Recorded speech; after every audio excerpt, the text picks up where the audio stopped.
talk also about the minimum wage, because the president made a full-throated appeal for the minimum wage to be raised. Let's listen to that now. This is number 4. We know our economy is stronger when we reward an honest day's work with honest wages. But today, a full-time worker making the minimum wage earns $14,500 a year, even with the tax relief we put in place. A family with 2 kids that earns the minimum wage still lives below the poverty line. That's wrong. That's why, since the last time this Congress raised the minimum wage, 19 states have chosen to bump theirs even higher. Tonight, let's declare that in the wealthiest nation on earth, no one who works full-time should have to live in poverty, and raise the federal minimum wage to $9 an hour. He went on to say that he wants to index it to inflation. What are the implications of this?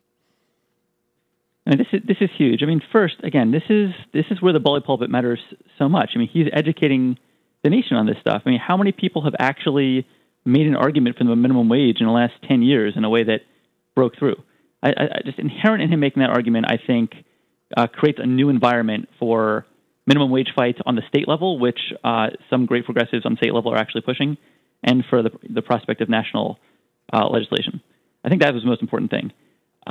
There's also the fun element, again, of watching John Boehner during that part of the speech, where he was just forced to listen, and while others were clapping, he refused to clap. To see this guy be told that someone working full-time is living in poverty with their family and refuse to clap for giving that family, that hard-working family, a raise, I really think speaks volumes about the pro-worker side versus the anti-worker side of this country.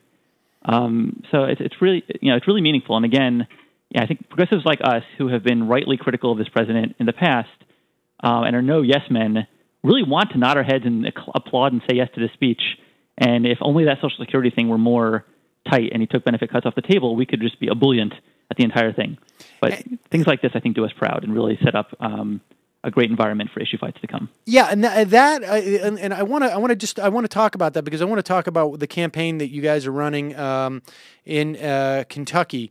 But it seems to me what the president is setting up here is he's basically putting out a broader progressive vision with a lot of different elements to it across the board. He also talked about universal pre-K.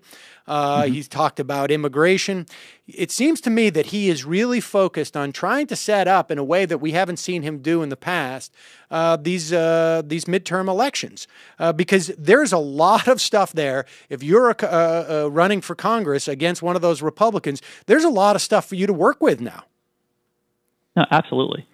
Absolutely. Rachel Maddow actually made a really interesting point last night when it comes to the electoral element of this. She said that in states with a minimum wage hike on the ballot, A, they passed overwhelmingly, but B, Democratic-type voters tended to come out and increase voter performance for Democrats, similar to what Karl Rove did on the opposite side with gay marriage in 2004. So if that was his goal, if his goal was actually a shrewd political move, probably mission achieved, to the extent that candidates do what you just said, which is actually run on this issue in 2014. So, now, good stuff all around.